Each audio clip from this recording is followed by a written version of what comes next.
This is one of the hardest predictions I've made in quite some time, and I'm still going back and forth with myself.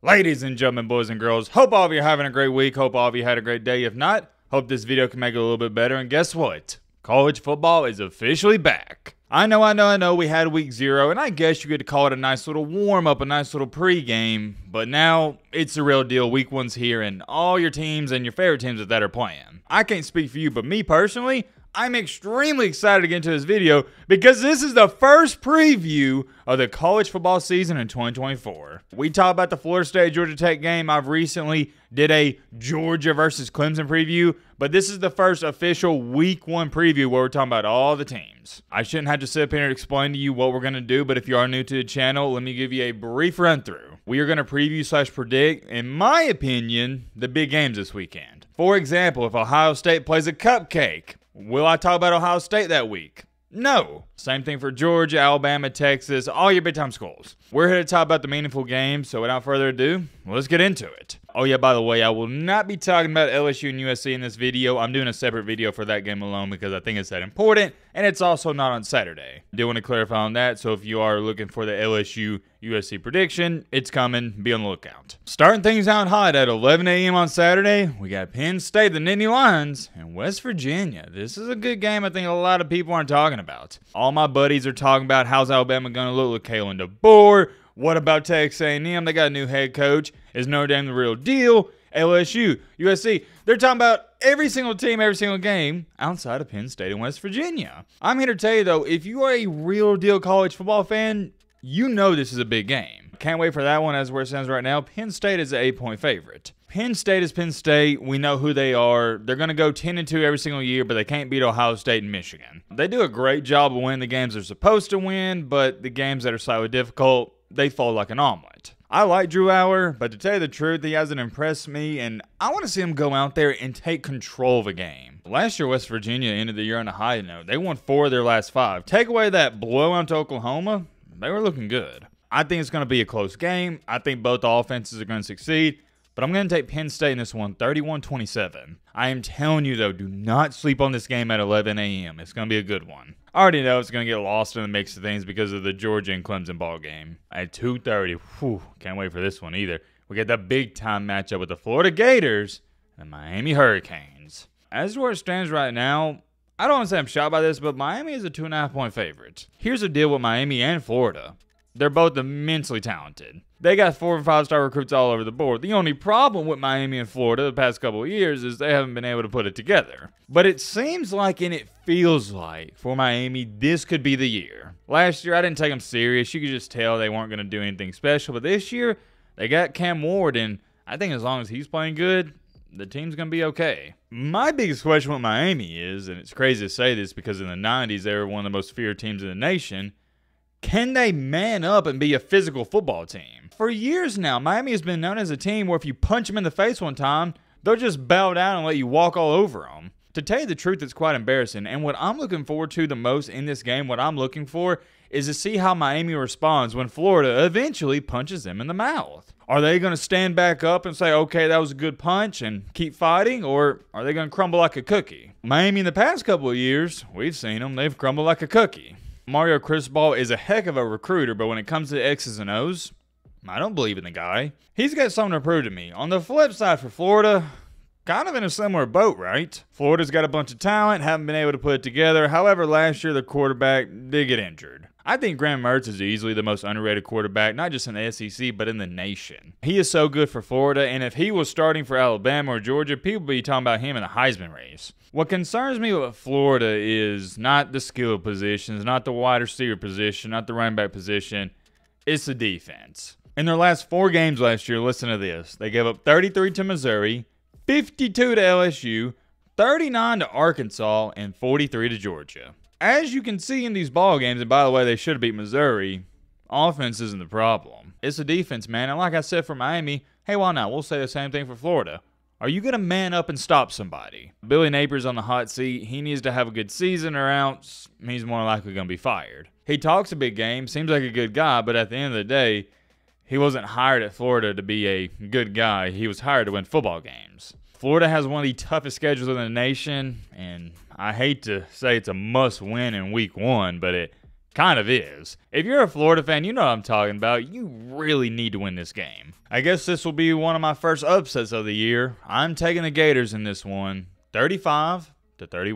Moving on down here to our 6:30 game, and we got our college game day game of the week. We got the Fighting Irish of Notre Dame and the Texas A&M Aggies. I feel like I've said this about every game, but it's just because I'm so excited. This is going to be a good one. So many new faces at A&M. You really don't know what to expect. This could be really good or it could be really bad. If you are a long-term viewer of this channel, you know how I feel about Notre Dame, and you know what I'm about to say next, and you're probably already laughing. I'm not even trying to be funny when I say this. They are the most overrated college football program of all time, and it's not even close. I have stated on this channel for the past 3 to 4 years, they should be banned from being ranked inside the top 10. If you want to put them at number 11, that's fine. But no way they should be in the top 10 until they prove something. We go through this whole ordeal every single season. We hype Notre Dame up for some odd reason. I have no idea why we do it, but I digress. They go out there, they win 9 or 10 games, and they get embarrassed in the big one. And it's not even like this has been happening to them for the past 3 to 4 years. No,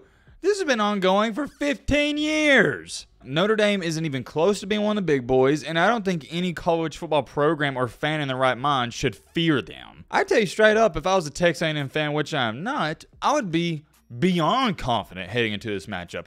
I'd much rather play Notre Dame than Clemson. I'd much rather play a Notre Dame than who else is around their ranking, like a Ole Miss or an LSU, a team like that. Let me ask you a question, seriously. Who would you rather play right now in week 1? Notre Dame or LSU? And it's not that I don't think Notre Dame's not a good football team. They're good, don't get it twisted, but they're not great. And some people would go as far as labeling me as a professional Notre Dame hater, and I understand that completely. But I don't view it as hating. I just view it as that's how I see them. That's how I view this. I'm calling it for how it is. I can't harp on it enough. I think they're overrated. Now, getting all that bad stuff out the way so you know where I stand on Notre Dame, let's talk about the good stuff about them. I love me some Marcus Freeman. I love what he's doing there, and I think Notre Dame's really going to like him going forward in the future. But I would say the best part about Notre Dame is their new quarterback, the transfer from Duke, Riley Leonard. That might be the game changer. That might be the guy we point to in 15 years from now and say, yep, he's the one who turned the tide for Notre Dame and got him over the hump. I've always felt like Notre Dame's biggest problem is quarterback play. Anybody can make it to the playoff, but to beat a playoff team, I don't care who you are, you can sneak in there at mediocre quarterback play, but if you want to win the playoff and you want to win a semifinal game at that, you got to have a great quarterback, if not elite. Notre Dame hasn't had that, but Riley Leonard, I think he's going to be one of the better Notre Dame quarterbacks we've seen in a while. On offense for Notre Dame, we know what they like to do. They want to establish a run game, and they want to dominate in the trenches. Nothing has changed there, and it's a great philosophy because it still works to this day. My biggest question mark is, I just wonder how many opportunities they're going to give Riley Leonard to scramble, like design quarterback runs. I'm not talking about when he drops back in the pocket and he takes off himself, but design runs, big difference. I think the X factor in this game isn't Riley Leonard's arm, it's his legs. Because the one thing that hurt him last year when he was at Duke, when he got banged up a little bit, was he quit running, and we know why. It was to protect himself, but that also affected his game. Taking away Riley Leonard's running ability, that took away a huge chunk of that Duke offense. And now he's going to Notre Dame, which is a way better team than Duke, no disrespect. He's going to have a better O-line, better running backs, and better wide receivers. He's in a great position, and I would be shocked if he threw the ball more than 22, 23 times. I think Notre Dame's really going to try to ground and pound A&M. As we all know, Notre Dame, they're a good defensive team. Let's talk about A&M. I would love to sit up here and tell you I know everything about this Texas A&M offense, defense, Mike Elko, his philosophies, what he wants to do there, but I don't. I like Mike Elko. I like what he did at Duke, but I don't know if he's going to do the same thing in A&M. Because remember, at Duke, and this is where things get kind of funny and ironic, his quarterback was guess who? Riley Leonard. Well, now his quarterback's Connor Wigman, and by the way, I think Connor Wigman is one of the best young quarterbacks in the SEC. Wigman can run, but he's not a scrambler like Riley Leonard. So how will Elko utilize Wigman? Well, I guess we'll have to wait and see. Unfortunately, A&M did lose their starting running back a few weeks ago. He's out. That's a detrimental loss, but A&M's got a bunch of great backs. I don't think it's going to affect them too much. What I'm looking forward to the most with A&M, because I think they'll move the ball, I think they'll score points, is their defense. Can A&M stop somebody? Can they be a physical football team that people don't want to play and people fear? I think when it's all said and done, this game comes down to the A&M defense. They play good, A&M wins. They play bad, A&M loses. They have got to stop Riley Leonard and Notre Dame because I am fairly confident that A&M will score points. So I'm going to have two X factors in this game. X factor number one, like we just talked about, the A&M defense. X factor number two is the quarterback for Notre Dame, Riley Leonard. And it kind of goes hand in hand because if the A&M defense stops Riley Leonard, then obviously he didn't play good and A&M's going to win and vice versa. This is one of the hardest predictions I've made in quite some time, and I'm still going back and forth with myself. It's so close for me, to tell you the truth. I don't even want to pick a team, but I guess I kind of have to. One thing y'all know is I hate picking teams in which I'm uncertain about. And in this matchup, I'm uncertain about both of these teams. But I tell you what. Although Notre Dame isn't going through a major coaching change and all the drama that A&M went through this offseason, there's one area where Texas A&M has a huge advantage, and that's the home field. Riley Leonard, as good as he is, and some people would even say great, he hasn't even come close to playing in an environment like he's going to play in this Saturday night. To say Kyle Field is going to be rocking, whew, that might be understating it. I am going to take A&M in this game just due to the home field advantage. I think it plays a major role and factor. I think Notre Dame's going to be discombobulated. They may get some false starts, delayed games. It's going to happen. And remember, it's week 1. The worst time to be playing in one of the toughest road environments is in week 1 because you're working out the kinks. I'll take A&M in this one due to the home field advantage, 28-21.